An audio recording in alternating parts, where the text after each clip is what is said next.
എല്ലാവർക്കും യേശുവിൻ നാമത്തിൽ വന്ദനം.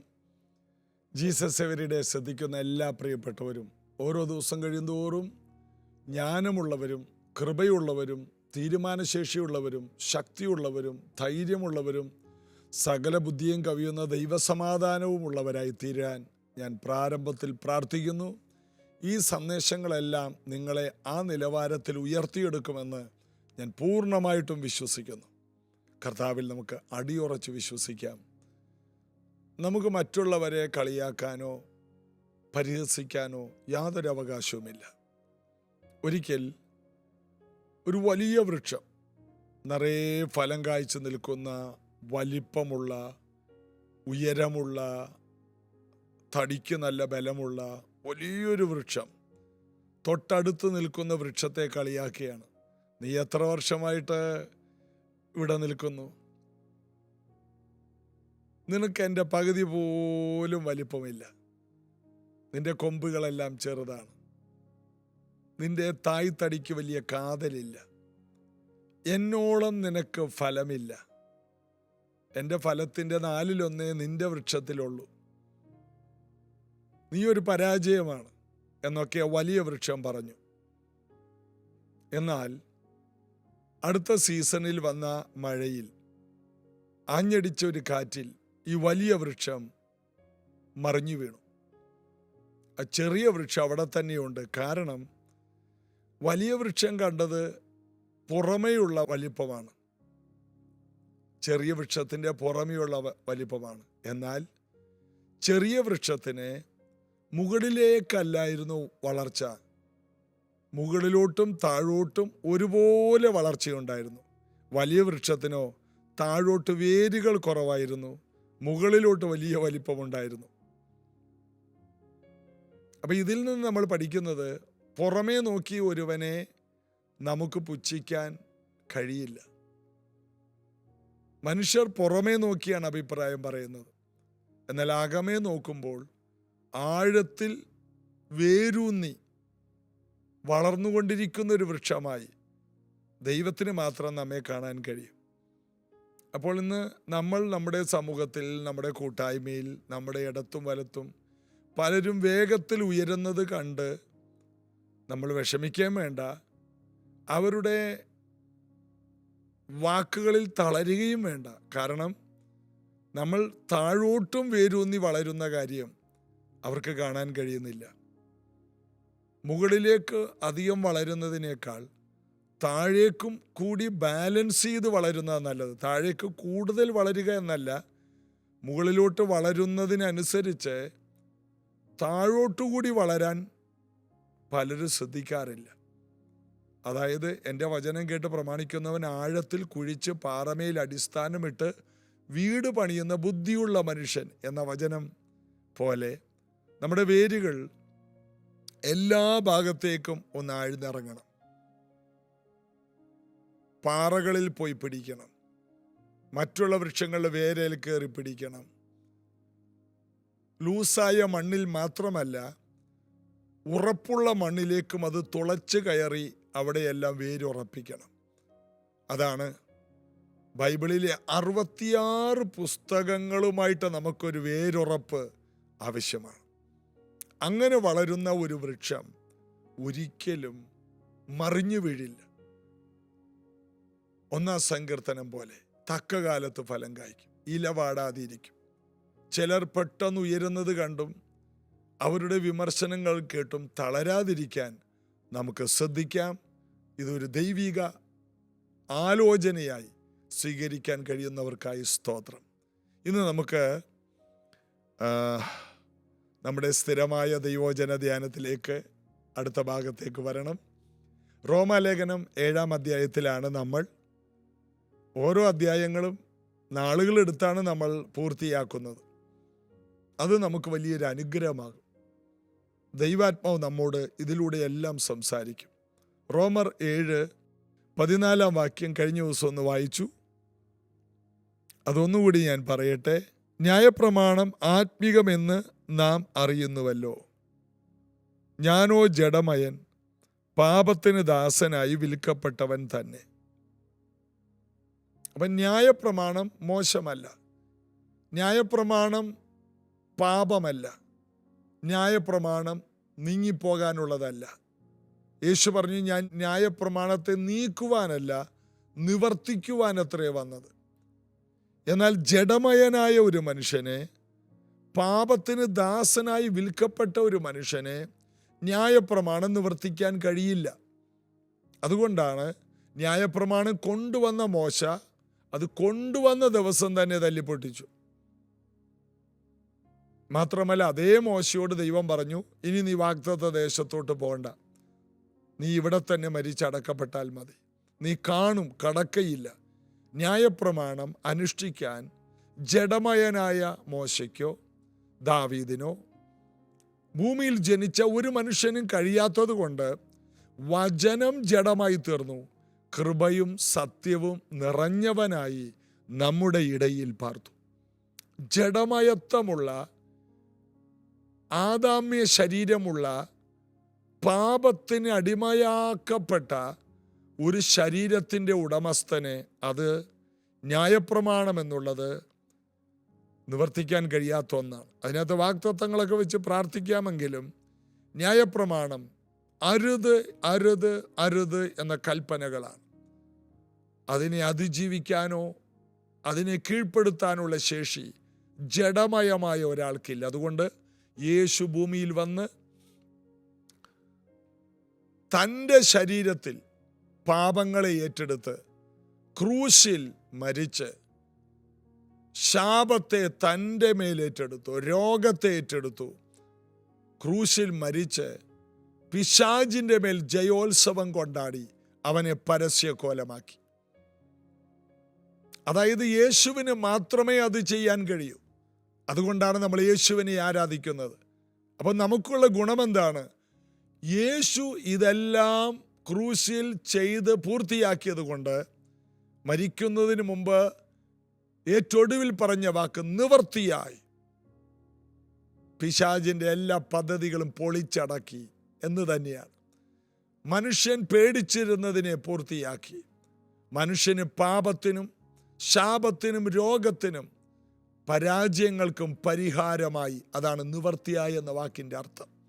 ദൈവം മനുഷ്യന് വേണ്ടി വെച്ച വിജയത്തിൻ്റെ എല്ലാ സാധ്യതകളും യേശു ഒറ്റയ്ക്ക് നേരിട്ട് അത് സാധ്യമാക്കി. അതുകൊണ്ട് ദൈവം പരസ്യമായി നിർത്തിയിരിക്കുന്ന യേശുവിനെ വിശ്വസിച്ചാൽ മതി. നമ്മുടെ വിജയം യേശുവിലേക്ക് നോക്കുമ്പോഴാണ്. അതുകൊണ്ടാണ് മോശ പിത്തള സർപ്പത്തെ ഉയർത്തിയതുപോലെ മനുഷ്യപുത്രനെയും ഉയർത്തേണ്ടതാകുന്നു. മരുഭൂമിയിൽ കടിയേറ്റ് വീഴുന്ന മോശയോടും ദൈവത്തോടും പിറുപിറുത്ത് ദൈവത്തെ വേദനിപ്പിച്ച് ദൈവത്തിൻ്റെ ശിക്ഷയാൽ വന്ന പാമ്പ് കടിയേറ്റ് മരിച്ചുകൊണ്ടിരിക്കുന്ന ജനങ്ങൾക്ക് മോശ നിലവിളിച്ച് കരഞ്ഞപ്പോൾ ദൈവം ഒരു പരിഹാരം വെച്ചു. നീ ഒരു പിത്തള സർപ്പത്തെ ഉണ്ടാക്കി ഒരു കൊടിമരത്തിൽ തൂക്കുക. അതിനെ ആര് നോക്കുന്നുവോ അതിലേക്ക് കടിയേറ്റവർ അതിലേക്ക് നോക്കിയാൽ സൗഖ്യമാകും. അപ്പോൾ കടിയേറ്റ് വീണ് കിടക്കുന്ന മാനവജാതിക്ക് ദൈവം വെച്ചിരിക്കുന്ന എല്ലാ പാപികളായ മനുഷ്യർക്കും നോക്കാൻ വെച്ചിരിക്കുന്ന മനുഷ്യപുത്രൻ, മോശ പിത്തള സർപ്പത്തെ ഉയർത്തിയതുപോലെ മനുഷ്യപുത്രനെ ഉയർത്തേണ്ടതാകുന്നു. ഞാൻ ഉയർത്തപ്പെട്ടാൽ എല്ലാവരും എങ്കിലേക്ക് ആകർഷിക്കും. അങ്ങനെയാണ് നമ്മളൊക്കെ രക്ഷിക്കപ്പെട്ട് സ്നാനപ്പെട്ട് പരിശുദ്ധാത്മാവിനെ പ്രാപിച്ച് ദൈവകൃപയിലേക്ക് വന്നത്. ഞാൻ സുവിശേഷത്തിൻ്റെ കാതലായ സത്യങ്ങളെ നിങ്ങളുടെ മുൻപിൽ കൊണ്ടുവരികയാണ്. അപ്പോൾ യേശുവിലേക്ക് നോക്കുന്നവർ രക്ഷ പ്രാപിക്കും. അവരുടെ മുഖം ലജ്ജിച്ചു പോകില്ല. ഒരു തരത്തിലും നമ്മൾ ലജ്ജിച്ചു പോകില്ല. യേശുവിലൂടെ നമുക്ക് ലഭിച്ച ഈ വലിയ ഭാഗ്യത്തെ നമ്മൾ ആഘോഷിക്കണം. എത്ര വലിയ വിജയമാണ് ദൈവം നമുക്ക് തന്നത്.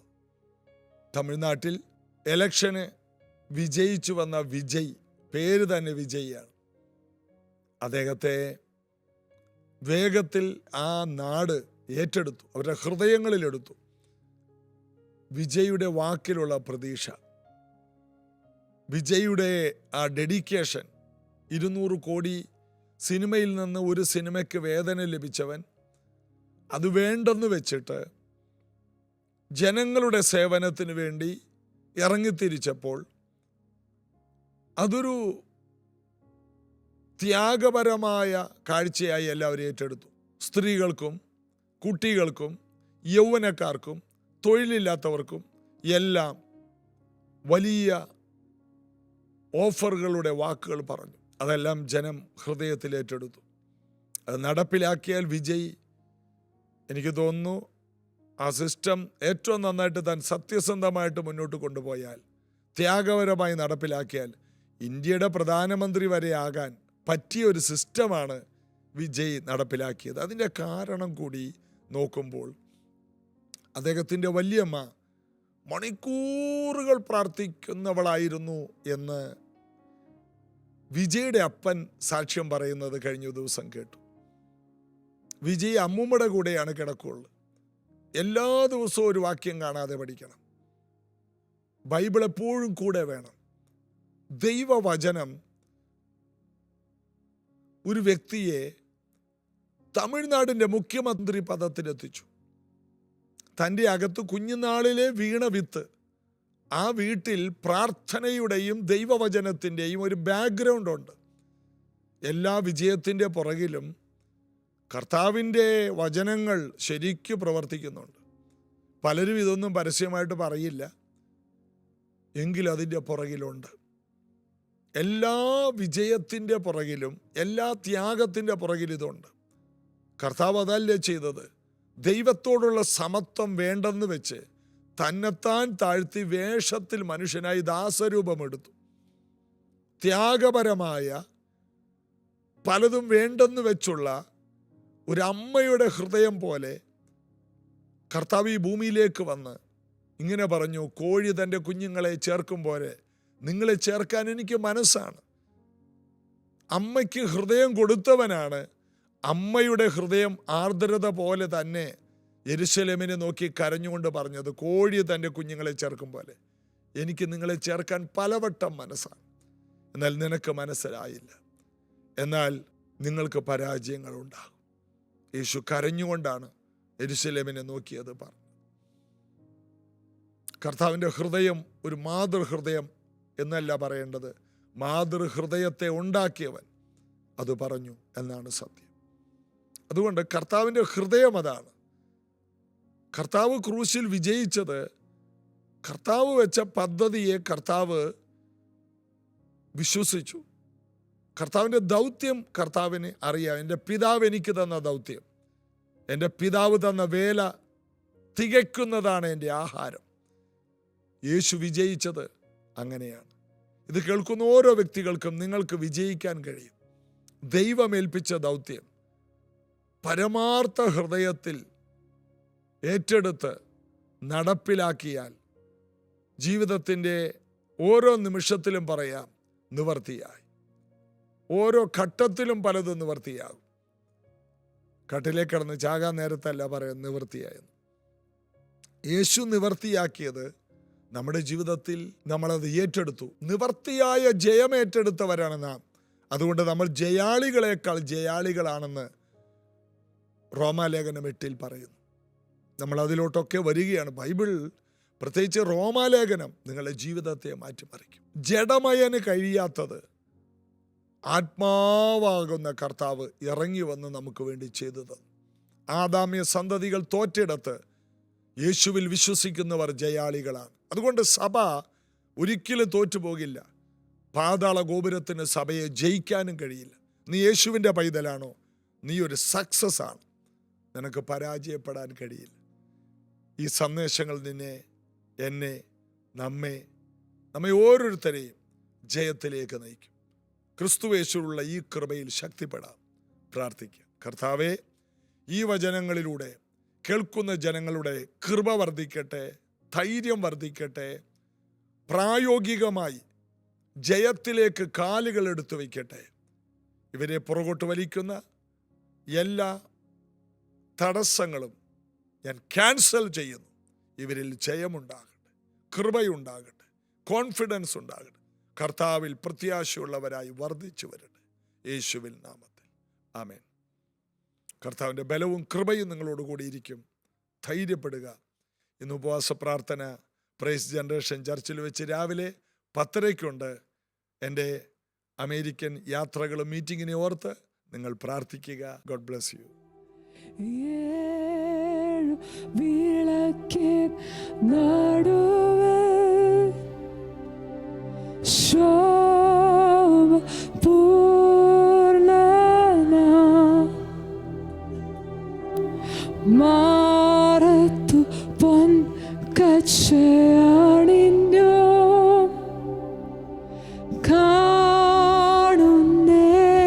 കാണുന്നേശുവേ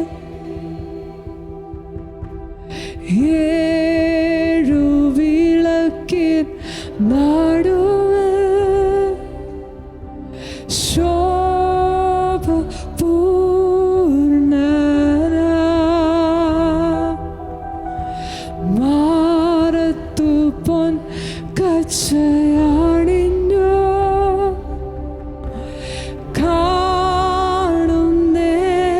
കാണുന്നേശുവേ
യേശുവിനോട് പറഞ്ഞാട്ടെ, നിന്റെ ആത്മശക്തിയും എന്നിൽ കവിഞ്ഞിടട്ടെ അപ്പാ, എന്നിൽ കവിഞ്ഞിടട്ടെ.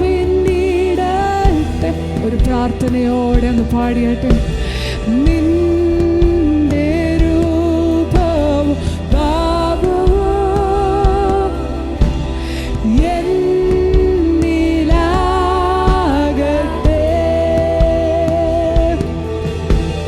നിന്റെ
ഹൃദയത്തിൽ നിന്ന്.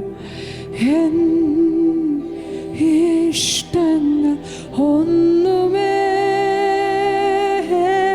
വേണ്ട യേശുവേ, നിന്റെ ഹിതത്തിൻ നിറവിൽ ഞാൻ പ്രശോഭിക്കട്ടെ. അതിരും ആദ്യനും അന്ത്യനും നീ മാത്രമേ യേശുവേ. സ്തുതികൾക്കും പുകഴ്ച